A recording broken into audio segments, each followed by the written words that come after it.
Sean todos bienvenidos a este espacio de actualización profesional CTAS Talks. En la charla de hoy contamos con la presencia del arquitecto Fernando Valderrama de RIB Spain, llamada Presupuestos del modelo IFC, un enfoque innovador para cuantificar y presupuestar modelos sin condiciones previas.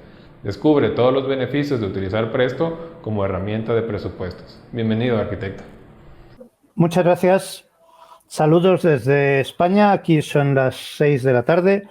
Y allí buenos días, pues aquí buenas tardes. En este mundo globalizado, pues estamos todos pues dispuestos ya a conectarnos casi a cualquier hora. Les deseo, espero que estén ante todo muy bien de salud. Agradezco a la organización del CTAS Talks esta invitación para hablar, que creo que es la tercera ya en estos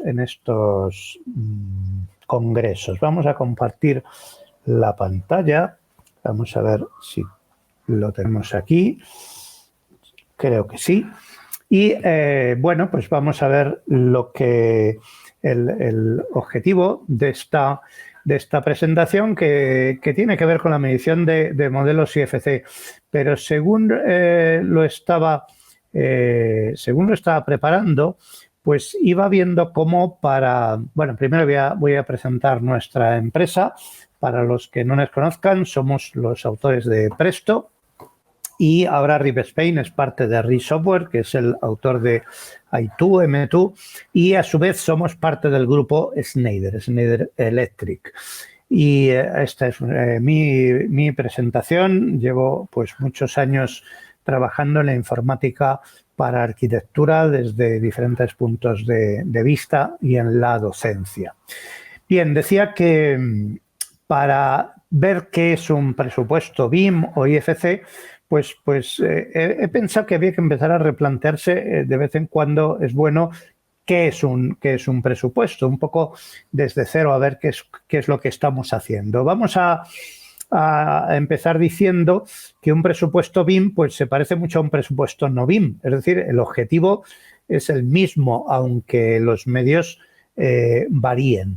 Y vamos a ver esta forma de hacer el presupuesto con dos variantes. El ejemplo de un modelador nativo, Revit, del cual extraemos las mediciones con herramientas que el propio Revit nos pone a nuestra disposición, y el trabajo en un entorno abierto como es IFC, donde las herramientas pues, son independientes de cualquier programa de modelado. Con estas dos imágenes que tenemos aquí, a la izquierda es nuestro programa Costit, que lleva ya muchos años con una excelente relación con Revit, y la medición IFC, que es muchísimo más reciente, pero creo que también pues es un enfoque muy, muy eficiente y muy práctico. En esta forma de reflexionar sobre lo que es un presupuesto, pues he pensado estas etapas que tienen sentido cuando hablamos de un modelo BIM. Y una de ellas es tipificar. Tipificar lo hacemos incluso cuando se ha trabajado en planos, de forma consciente o inconsciente, y en el modelo BIM hay que hacerlo igual, que es esto que aparece aquí: agrupar los elementos del modelo, cientos, miles, que son más o menos parecidos en algo que se pueda hacer equivaler a unidades de obra o precios unitarios o partidas, que todo es lo mismo. Después tenemos que cuantificarlo, y aquí lo divido entre definir un criterio de medición y una unidad de medida, que es fundamental porque si no, no se puede poner el precio, y calcular las cantidades de las unidades de obra, que es otra tarea diferente, ¿no? que se puede hacer, digamos, de forma independiente. A continuación tenemos que mejorar esa información para que sea licitable, para que se pueda ofertar. Me estoy poniendo en el punto de vista del equipo de proyecto. La empresa constructora tiene un punto de vista, ahora lo veremos. Pero en caso del equipo de proyecto, pues tiene que especificar con detalle lo que desea. Por supuesto, hay otra etapa que es valorar, y hay otra que tiene pues mucha importancia, que es reestructurar esa información que nosotros hemos obtenido de una forma que nos es cómoda en otra manera, que es la que nos piden terceros, ¿no? Que también gracias a los medios digitales, pues se puede hacer bastante bien. Y estos puntos de vista pues se podrían resumir en lo que normalmente tiene que hacer el equipo de diseño, que en España es una situación muy rara porque tiene que poner precios por normativa, pero no es así en la mayoría de los países del mundo. Los precios es algo que ponen empresas independientes o directamente la empresa constructora, y el constructor, pues cuando trabaja sobre presupuesto o cuando trabaja directamente para estimar los costes, pues el proceso tiene sus variantes, pero al final todos, digamos, no todos pasan por todos los pasos, pero todos los pasos existen en el presupuesto y alguien los tiene que hacer. Entonces voy a seguir ese guión. Tipificar. Tipificar es este proceso de agrupar todo lo que está en el proyecto en elementos, entidades asimilables a unidades de obra o precios unitarios. ¿Qué ocurre con Revit? Que facilita mucho la tipificación porque ya tipifica el usuario. Mientras está modelando, el usuario, si quiere crear un muro de distintas capas o espesores, tiene que crear otro tipo de muro. No puede aumentar 1 centímetro aquí y 2 centímetros allá. De la misma forma, carpinterías, aparatos sanitarios, muchísimos elementos, crea tipos de forma natural. Y esto ayuda a hacer esa vinculación luego posterior a unidades de obra. Y como digo aquí, si el que diseña y modela está pensando en el presupuesto, cosa que no siempre ocurre, si está teniendo en cuenta ese uso, y todavía más si sabe de construcción, pues entonces puede ayudar mucho, porque puede trabajar con ese criterio de forma estricta. Cada vez que yo vea que me va a hacer falta una unidad de obra, porque algo cambia de precio, yo creo un tipo nuevo, ¿no?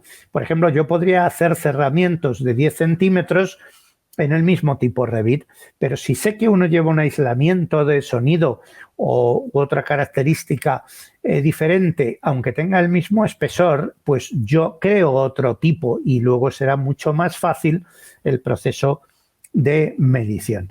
Pero eso no siempre es posible, por muchas razones.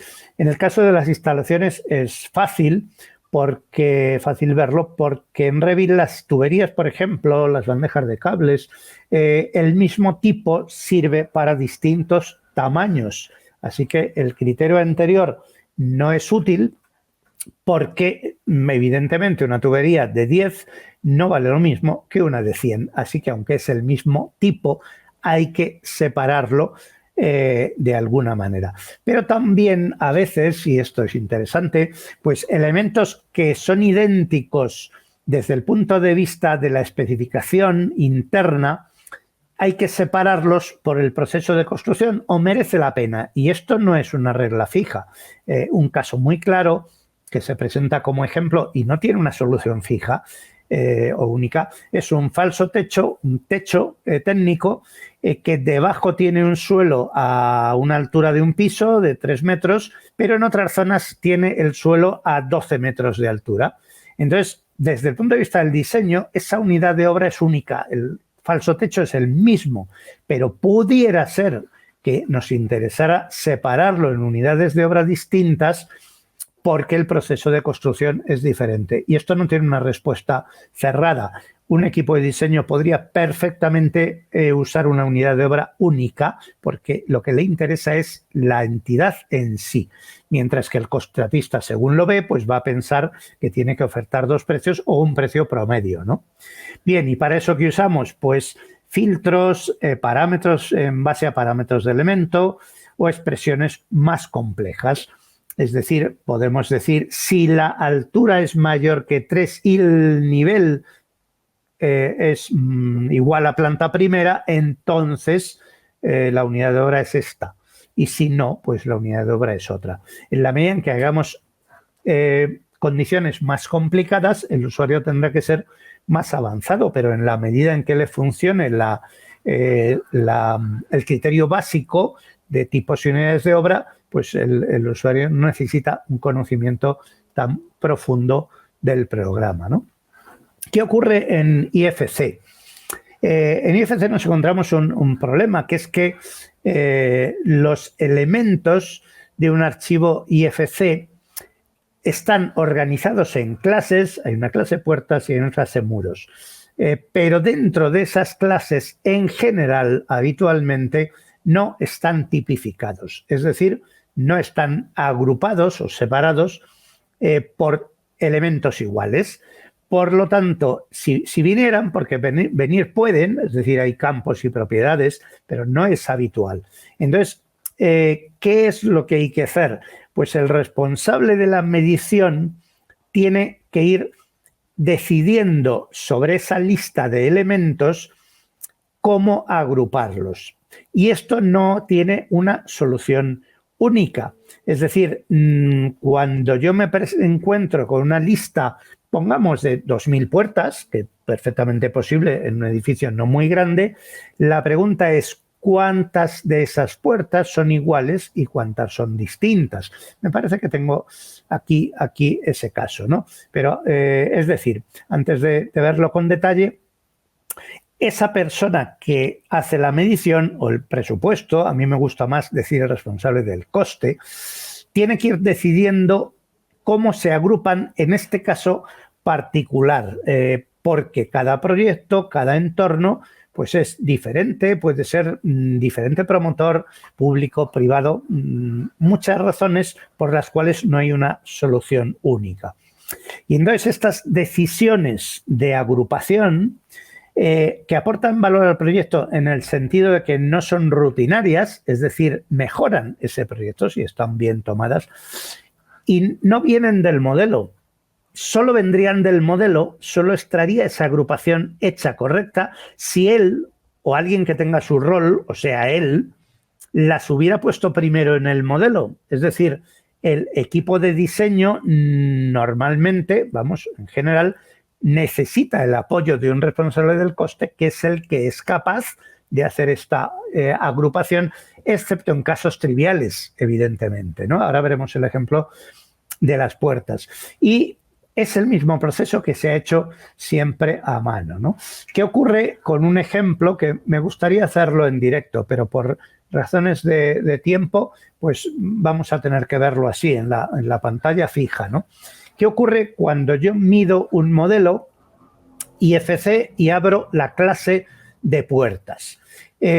Pues este modelo que tenemos aquí tiene, en este caso son muros, no son el ejemplo, ¿no? Pero me da igual. Este ejemplo tiene 20 objetos muro, 20, pero no sabemos de esos 20 objetos muro cuántos tipos de muro distintos hay. Con lo cual yo tengo que mirar y con la presentación de nuestro programa al menos, lo que vemos son las propiedades que son diferentes.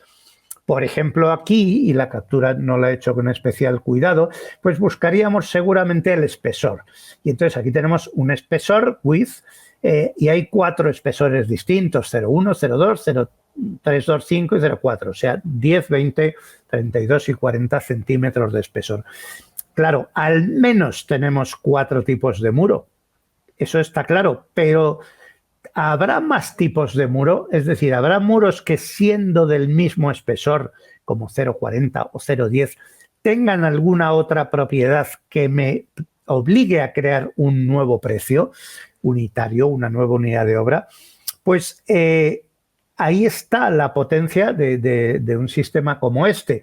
Si yo miro la longitud, que tengo muchas longitudes distintas, pues eso no es relevante, no diferencia ni la huella, ni siquiera la altura, porque la altura no es relevante para que el tipo de muro sea distinto, ¿no? Pero sí, a lo mejor tengo una propiedad abajo, que es que hay muros externos y muros que no lo son. O muros, como ven abajo, hay una propiedad que es is external, no sí, y hay otra que es tipo, ¿no? Claro, probablemente yo tendría que marcar esa propiedad como relevante. Y este caso es muy sencillo, pero evidentemente en la estratigrafía de un muro, el conjunto de capas puede ser muy variado, aunque tengan el mismo espesor. Así que vamos haciendo este juego, marcando a la izquierda. Aquí solo está marcada el ancho, pero en el ejemplo real, pues iríamos marcando la propiedad de que es externo y nos saldrían nuevos tipos de muro, tal vez uno, tal vez dos, y así hasta que estemos seguros de que hemos acertado con la agrupación, ¿no? Realmente es un proceso muy bonito que todo el que mide lo hace intuitivamente, pero no es lo mismo, o quiere decir, es más fácil hacerlo con un modelo, en este caso, porque tenemos la información o creemos que la tenemos toda a la vista y es difícil que no se nos escape nada, ¿no? Por ejemplo, lo que no hay es una respuesta única, como yo decía.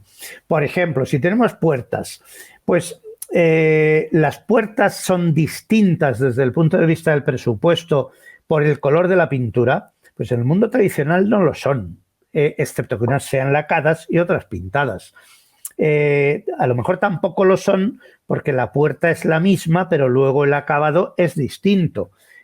Con lo cual yo contabilizo las puertas de una sola vez, pero luego la desdoblo a la hora del acabado. Y el sentido de apertura derecha-izquierda, pues en el mundo tradicional creo que jamás se han separado las puertas por derechas e izquierdas en el presupuesto. Pero hoy pudiera ser que merezca la pena, porque si luego lo vamos a construir o las vamos a encargar, pues ya podríamos irlas separando, aunque sepamos que no tienen un precio distinto, sí podrían tener un texto distinto, ¿no?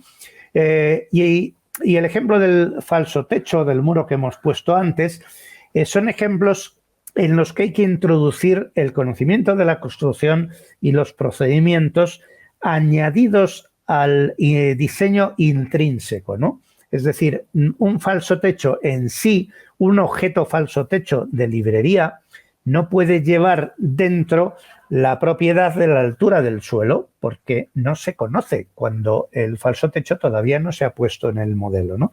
La conclusión, que yo creo que es importante, es que no es posible hacer un juego de propiedades de los objetos BIM de forma que al insertarse en los modelos todos los casos queden resueltos, se agrupen ellos o se separen en unidades de obra y, por lo tanto, el papel del responsable del coste, que en España es el arquitecto técnico, el aparejador o quien fuera, pues que ese papel desaparezca, ¿no? Es decir, el papel es más cómodo, es más rápido, hay menos errores, pero hay que tomar exactamente las mismas decisiones, ¿no? Si pasamos a la segunda etapa de cuantificar, aquí hay dos subtareas o dos procesos que son también distintos.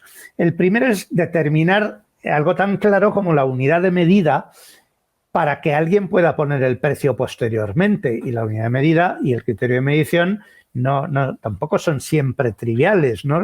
Por ejemplo, pues la primera partida de cualquier presupuesto, que suele ser la limpieza del terreno, pues a veces se hace en metro cuadrado y a veces se hace en metro cúbico, pero los criterios de medición, si los huecos cómo se abonan, verdadera magnitud en planta, por el borde exterior, pues todo eso hay que determinarlo. Y esa tarea también la tiene que hacer el responsable del coste.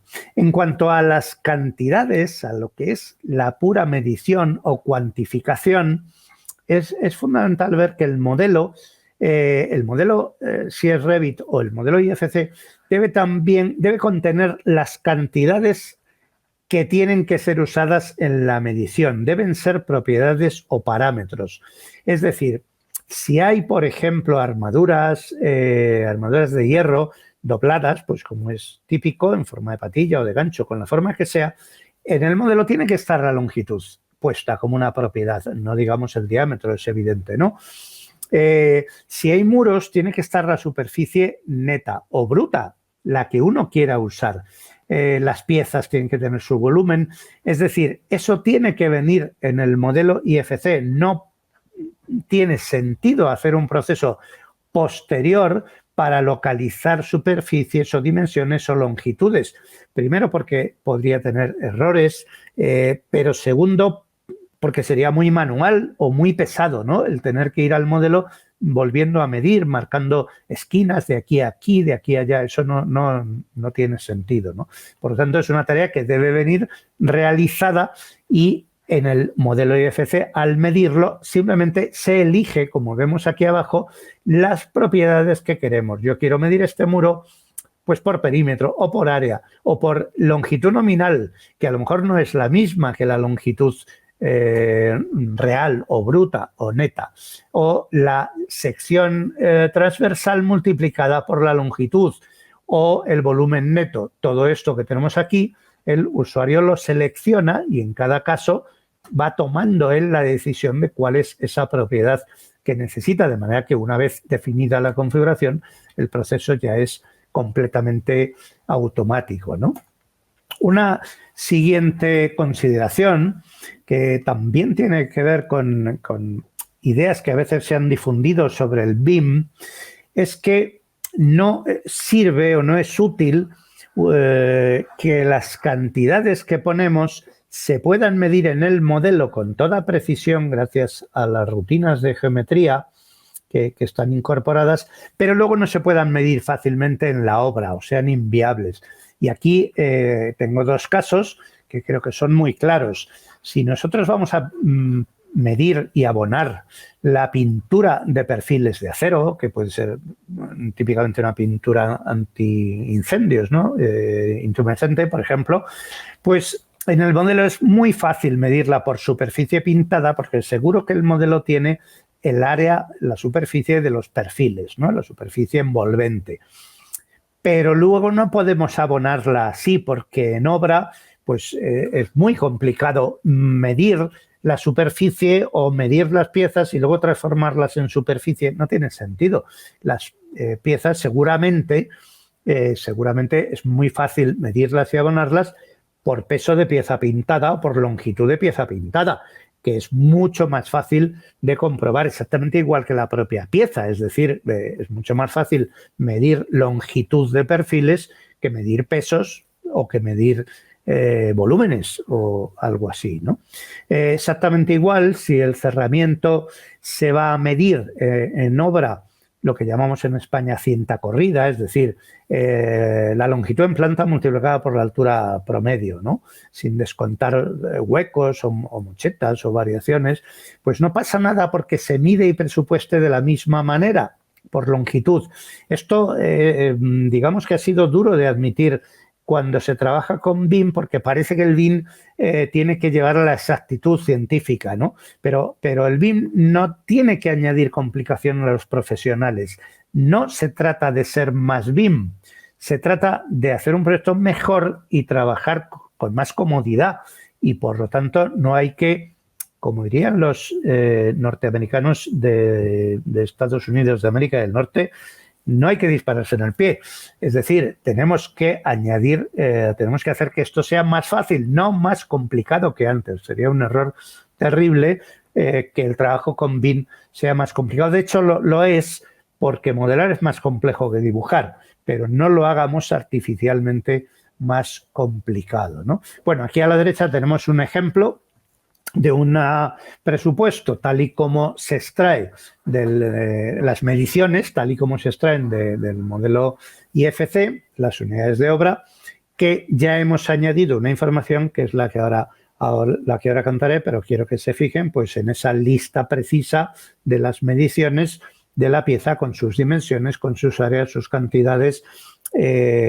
Realmente lo que tenemos hoy día, y creo que es bueno, es un pequeño Big Data, ¿no? En la construcción, una enorme cantidad de datos que podemos utilizar si somos capaces de manejarnos entre ellos y no abrumarnos y elegir los adecuados, ¿no? Bien, otra idea interesante es que los elementos de los modelos BIM, tanto si estamos hablando de modelos nativos de Revit como en IFC, cada elemento no siempre se mide con un único criterio de medición. A veces es necesario aplicar varios criterios de medición a un mismo elemento o a los elementos de una misma clase. Una de las razones es que haya que segmentarlos porque se miden de distinta forma, es decir, que los elementos de la clase viga, unos pueden ser perfectamente de acero y otros de hormigón. Y entonces tenemos que crear un criterio que los filtre, poniendo, como vemos aquí abajo, marcando o desmarcando en función de un parámetro, porque se miden de distinta manera. Así que tenemos que tener dos criterios, uno por peso o volumen o longitud, y el otro, el de hormigón, siempre generalmente por volumen, ¿no? Pero hay otra idea más interesante, que es la necesidad de asignar más de una unidad de obra al mismo elemento del modelo. Y esto es un debate que es importante tener en cuenta.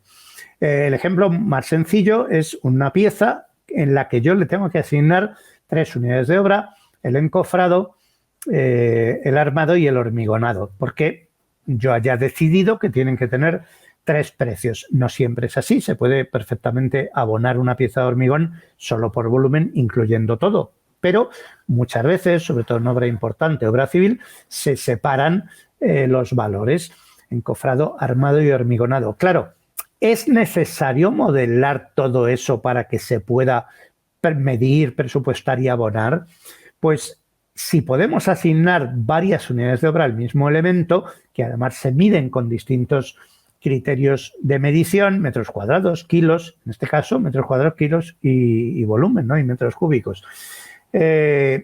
Nos ahorramos todo ese modelado que no tendría otro sentido, ¿no? Pero también podemos hablar de muchísimos casos como esas puertas que yo contaba antes, que por un lado se contabilizan las puertas del mismo tamaño, pero por otro lado hay que medir a lo mejor un acabado, unas pinturas, un vidrio, un revestimiento, y eso se mide en otra unidad de obra y además se mide en otra unidad de medida, la superficie, ¿no? ¿Qué ventajas tiene? Porque esto es importante. Porque simplifica muchísimo las necesidades de modelado, tanto a la hora de medir como muchísimo más en el momento de la certificación mensual o el abono. Porque en el presupuesto podemos hacer operaciones con facilidad de siempre, no de ahora, muchísimo más complejas y de más detalle que lo que se puede hacer en el modelo a la hora de valorar lo ejecutado, ¿no?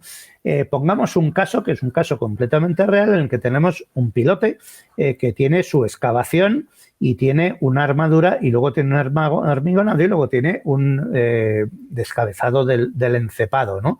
Bueno, nosotros podemos modelar todo eso. Pero ¿qué ocurre si te dicen, no, es que han llegado las armaduras, pero las tengo aquí al lado sin instalar y la propiedad te dice, bueno, te pago la mitad de las armaduras que están allí o el 70%, pero no están instaladas? ¿Cómo haces eso en el modelo BIM? Pues llegaríamos a la situación un poco ridícula de pedirle al modelador de la obra, decirle, oye, sácame las armaduras del modelo del pilote y pónmelas al lado en el suelo, porque las tengo que pagar ahí y además el 70%, o sea, córtales un trozo para que todo sea esa especie de supuesto o deseado automatismo. Eso no tiene sentido, ¿no? Así como la excavación que se hubiera hecho a medias. Bueno, la construcción es muy complicada, en la ejecución de la obra ocurren muchas situaciones que hay que tener en cuenta y que los programas de presupuestos lo hacen de forma natural, pues incluso se dan situaciones de obra certificada sin ejecutar, aprobada pero sin ejecutar, pues por acopios o por 1000 razones, ¿no? Y eso, por lo tanto, el presupuesto es mucho más flexible. El caso, repito, otro caso, hemos hormigonado la mitad del forjado y lo queremos cobrar. Pues no tiene sentido ir al modelo BIM y partir el forjado para luego exportarlo, para luego valorarlo. Simplemente vas al programa de presupuestos, divides esa línea de medición en dos y certificas una sí y la otra no. Y el programa de presupuestos puede informar al modelo de lo que ha ocurrido, le puede enviar el porcentaje ejecutado, el importe cobrado, le puede mandar la transparencia proporcional o el color o lo que sea. Es decir, el programa de presupuestos resuelve todo eso de forma natural, mientras que en el modelo, pues como dice Goya, el sueño de la razón produce monstruos, ¿no? En los grabados, o sea, el intentar trabajar con la construcción como si fuera una operación industrial de nanotecnología, pues solo lleva a la frustración. Bueno, seguimos avanzando y tenemos este otro punto que es especificar, que consiste en completar esa información que viene del modelo BIM en algo suficiente para licitar, o sea, para que alguien ponga un precio y construya lo que yo quiero, si estoy poniéndome en el lugar del equipo de diseño, ¿no? También es interesante ver que esa información generalmente no va a estar entera en el modelo por la misma razón por la que no estaba entera en los planos, porque hay muchas decisiones que no están escritas formalmente. Aquí lo he puesto porque me gusta la frase. La información genérica de los tipos del modelo, un tipo de aparato sanitario, una luminaria, incluso un acabado de suelo, tiene que traducirse por el responsable del coste en materiales y soluciones constructivas que tengan en cuenta los deseos no escritos, lo que no está en el plano, en el modelo. ¿De quién? Pues del arquitecto, que sabemos perfectamente lo que le gusta, o de la normativa, que hay cosas que no se han puesto, o del propietario, o de la situación de la tecnología y del mercado, que a lo mejor cambia de un día para otro y estos elementos ya no se fabrican, no se han agotado, o ya, como ha ocurrido en España, el ladrillo caravista ya no se puede poner, pero está en el proyecto, ¿no? Bueno, entonces, pues para eso, en lugar de ampliar esa información, pues es el texto de las unidades de obra, que en otros países se llaman especificaciones y en nuestros entornos pues se llama texto de las unidades de obra, más cualquier otro documento que se quiera añadir que no tiene por qué estar en los modelos ni en los archivos IFC, ¿no? Y también recuerdo que esta es también una labor del responsable del coste. No solo es una labor, es la labor más importante y menos sustituible por los ordenadores. La transposición de los tipos genéricos de un proyecto en elementos que existen hoy en nuestro mercado y que a los cuales se les puede poner un precio, ¿no? Bueno, aquí a la derecha también traigo ese ejemplo de pues un texto largo, no sé si es bueno o no, pero quiero recordar que los textos buenos pues suelen estar escritos muy bien, profesionalmente, y con un análisis de precios unitario, que es otro tipo de información que podemos completar, que no tiene sentido que esté en los modelos ni en los archivos IFC en absoluto, ¿no? Y entonces esta información que nos traemos de otros sitios, de otros lugares que no son el modelo, pues esos otros lugares pues pueden ser bases de datos de precios, bases de datos en general del tipo que sea, de textos, y lo que tenemos que hacer para que el proceso sea automático y sostenible es vincular esa información que viene del modelo geométrico, el tipo, lo que hemos llamado los tipos, con unidades de obra o precios unitarios de referencias exteriores. De manera que el know-how de la construcción lo tenemos en bases de datos y el modelo geométrico lo que tiene es exactamente eso, la geometría y unas indicaciones relativamente genéricas que, iba a decir machear, pero no me gusta el anglicismo, ¿no? O sea que hacemos equivaler, que hacemos el paralelismo entre esos tipos y nuestras unidades de obra, normalmente mediante una codificación, ¿no? Y a su vez, los elementos del modelo se relacionan con las líneas de medición de nuestro presupuesto mediante unos identificadores que funcionan, ya todos los programas los tienen, son unas cadenas de caracteres muy largas que son una especie de DNI, y con eso se sabe unívocamente que un elemento de un modelo, una pieza, lo que sea, está vinculado sin ningún tipo de dudas con una línea de medición. Pero además, todo eso no es solo una relación entre el presupuesto y el modelo, sino que cuando queramos añadir elementos de seguridad y salud, elementos de calidad, otro tipo de especificaciones, una planificación y el presupuesto que está aquí, No tenemos que meter todo eso en el mismo modelo, no hace ninguna falta porque podemos vincular los objetos, los elementos de unos sistemas de información a otros. O sea que si hemos trabajado con Syncro, pues estará aquí en Syncro la información de la planificación, pero el elemento del modelo, si necesitas saber qué día tiene que ser construido, mira en Syncro y busca por su DNI y ahí está la información, que es donde mejor puede estar. Igual que su precio está en el programa de presupuestos y sus especificaciones pues pueden estar en una base de datos de textos, ¿no? Y esa interrelación de los distintos modelos, el conjunto de modelos, el conjunto, es lo que hoy se llama el Common Data Environment, que se ha puesto de moda y se ha formalizado por la ISO 19650, que insiste mucho en definir como modelo el conjunto o como entorno de datos el conjunto de todos los modelos que describen el proyecto, ¿no? Ni muchísimo menos un solo archivo, ni muchísimo menos un archivo de Revit, ¿no? Por decir algo, ¿no? Y bien, pues, ¿qué nos queda? Acercarnos a la valoración. La valoración, en el caso este extraño de España, donde el equipo de proyecto pone precios, pues el equipo de proyecto tiene que trabajar con costes variables aplicados a los elementos de coste directo. Esto es lo que hacen intuitivamente, aunque no sepan esta explicación estricta, ¿no? Es decir, los elementos de coste directo son aquellos que están generalmente en el modelo, quitando los que ahora veremos, los que permanecen al final en la obra, y además se les aplican costes linealmente variables. Esto es lo que hacen los profesionales de proyectos al hacer un presupuesto y es correcto desde su punto de vista. Aunque naturalmente no es lo mismo instalar 100 metros lineales de pilotes que 10.000, normalmente en la fase de proyecto pues se hace la simplificación de que sí lo es y se multiplica por el coste promedio y ya está, ¿no? Y así se hacen todos los proyectos.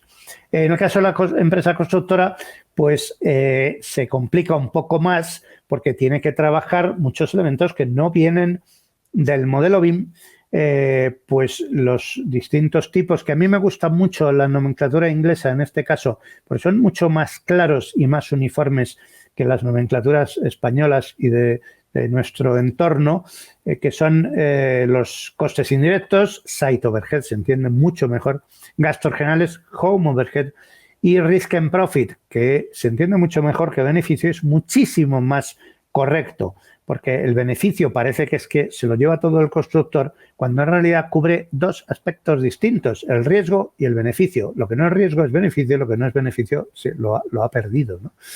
Bien, y los componentes, que para el equipo de diseño son costes variables, como he dicho antes, pero no son variables, son fijos o semifijos.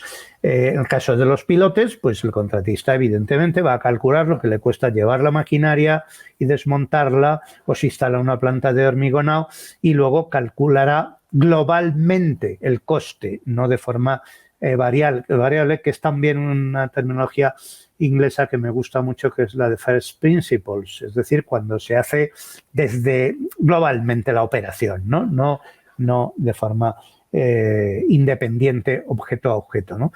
Y también está claro que ninguno de estos componentes tiene que estar en el modelo BIM, a menos que la empresa constructora le venga bien por algo, pero no se contabilizan, no se contabiliza la grúa, ni las casetas, ni se planifican procesos donde es mucho más importante el valor tiempo y las operaciones de montaje y desmontaje que el coste del objeto en sí, ¿no? Por eso aquí hago este pequeño icono de la transformación del objeto en procesos. Bueno, pues este es el resumen de lo que yo quería contar. Un poco, a mí me gusta más trabajar con los programas en directo, pero yo creo que he transmitido bien esta información. Bueno, voy a terminar con este paso de la adaptación. La adaptación también hoy día me parece una etapa cada vez más importante, la adaptación o reestructuración del resultado del presupuesto. Es decir, yo ya sé yo tengo mi presupuesto entero, incluso puedo saber el coste, si soy una empresa constructora, lo tengo perfectamente, pero ahora lo tengo que entregar a otros. Y casi siempre la entrega a otros requiere reestructurarlo y modificarlo. Tal vez antiguamente no, ahora sí. Muchísimas veces hay que reclasificar. Aquí a la derecha pongo algunas de las clasificaciones, pero cada vez hay más.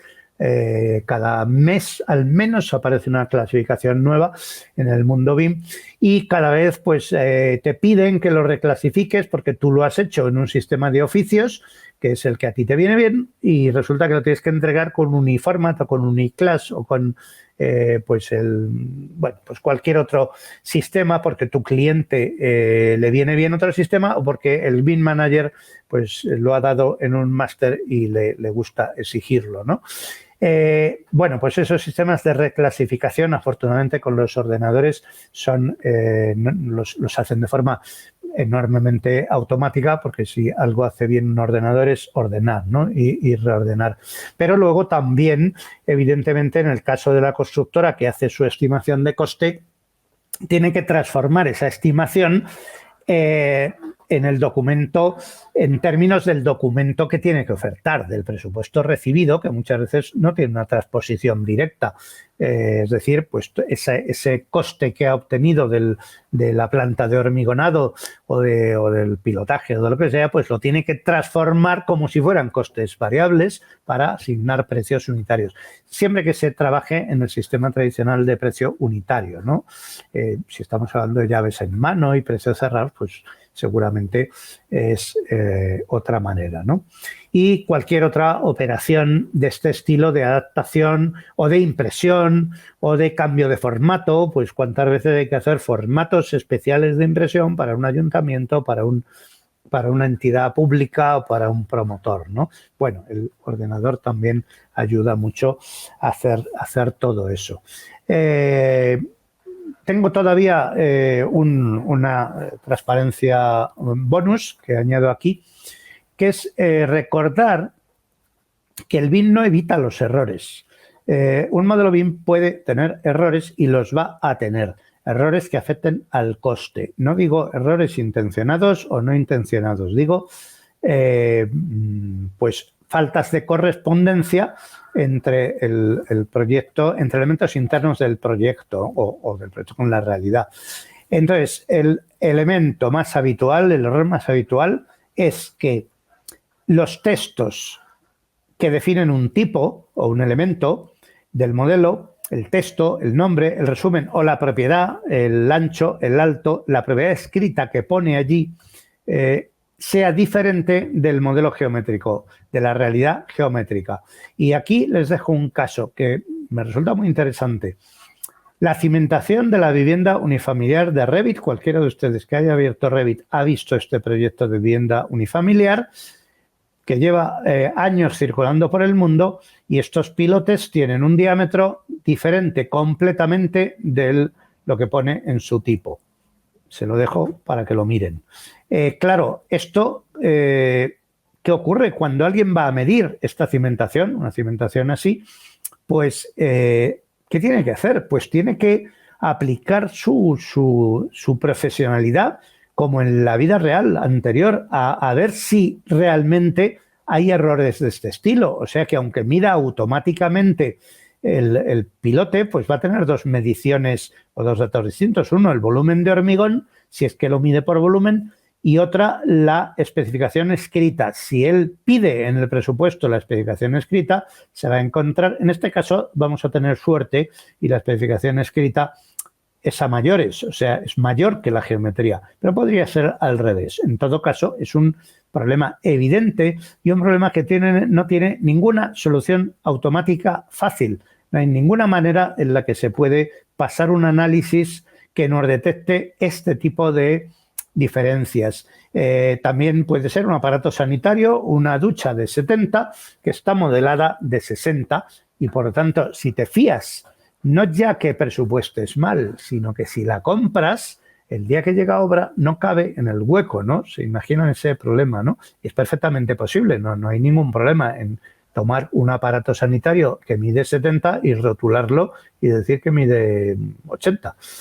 Elementos duplicados, bueno, y también encontrar errores o diferencias de valor en parámetros parecidos o iguales en el mismo modelo. Es decir, que como hemos visto antes, pues puede aparecer la anchura, pues se puede medir como width, se puede medir como ancho, como anchura, como pset.archicad.width, como pset.basequantities.width. Hay muchísimas maneras y puede ocurrir, aparte de que complica la vida, que tengan valores diferentes, porque unos se han leído con una precisión, otros con otra, o simplemente porque hay errores. Yo, el ejemplo de Tecla, que no sé si está por aquí, que por un lado se lo agradezco mucho a Tecla, pero hay la curiosidad, es un ejemplo oficial, creo, pero hay un montón de barras de acero que están rotuladas en el nombre como de 19 milímetros y son de 10 milímetros de diámetro. Claro, ¿qué importancia tiene? Pues la que ustedes le quieran dar, ¿no? ¿Cómo es posible que se genere ese error? Porque alguien ha confundido un 0 con un 9 y no sé si alguien o un reconocedor de caracteres, ¿no? Pero piensen que esto va a ocurrir exactamente igual. Y la facilidad para que los datos vayan pasando entre programas informáticos, que es una de las grandes ventajas de la digitalización, que pasen de un programa a otro sin necesidad de que haya personas que los interpreten, pues puede dar lugar a errores inmensos, ¿no? Que cuando intervienen profesionales nunca jamás ocurrirían, pues no digamos un cambio de unidades, ¿no?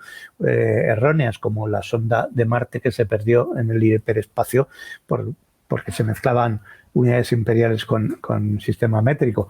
Pues no digo que haya que seguir teniendo cuidado, hay que tener cuidado, evidentemente, hay que tener cuidado en aspectos distintos que antes, y hay que tener muchísima profesionalidad y prudencia para evitar estos problemas, ¿no?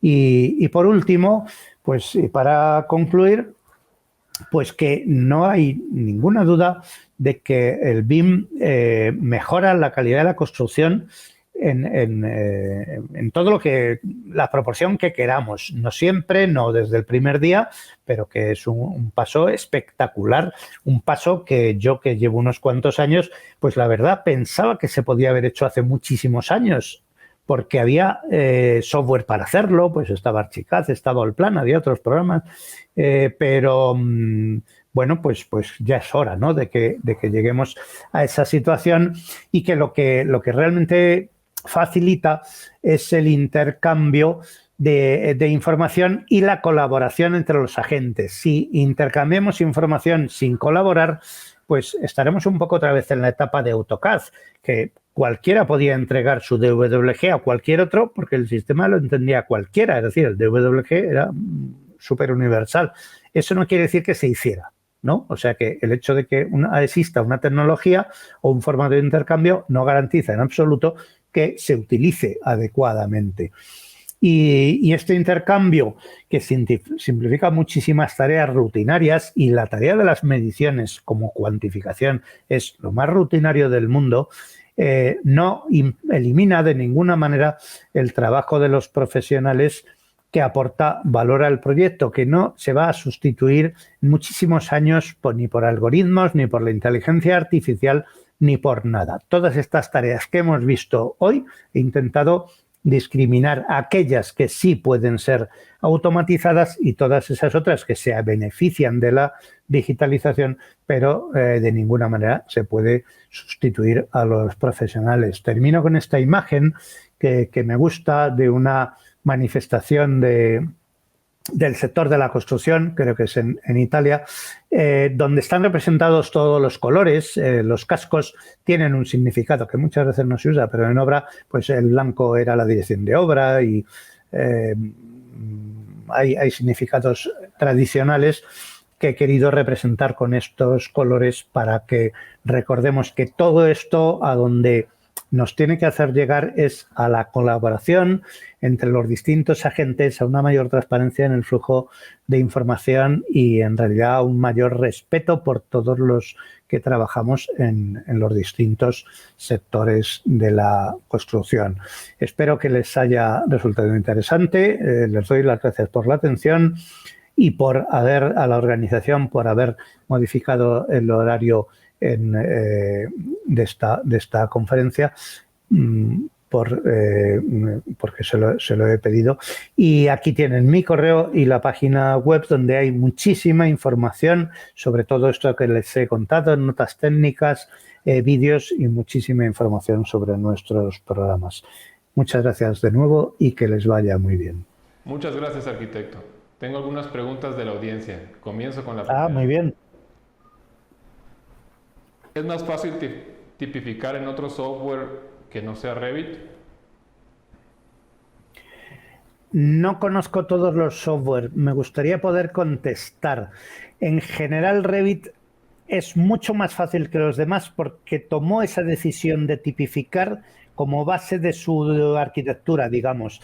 En los demás suele ser más complicado. Eso no quiere decir que sean malos programas, sino que dan más libertad y entonces luego es más costoso meter, digamos, en vereda. Archicad y Allplan son más costosos en este sentido. La segunda, ¿cómo se puede conectar una base de datos de precios unitarios con un modelo geométrico? Pues el paso es, primero, tipificar, es decir, agrupar todos los elementos del modelo en tipos que puedan asimilarse a una unidad de obra, y una vez que eso está así, vincular esos elementos con un código al mismo código de esa unidad de obra en nuestra referencia. Ese es el proceso. Muy bien. La tercera, ¿se pueden sacar tablas de presupuestos directamente de un modelo IFC? Directamente no. Un modelo IFC es un archivo muy complejo geométricamente y necesita software muy potente para procesarlo. Por lo tanto, directamente la respuesta es no. Muy bien. Gracias, arquitecto, por esta interesante charla. Agradecemos a toda nuestra audiencia por estar siempre acompañándonos. Los esperamos en la próxima edición de City AS Talks.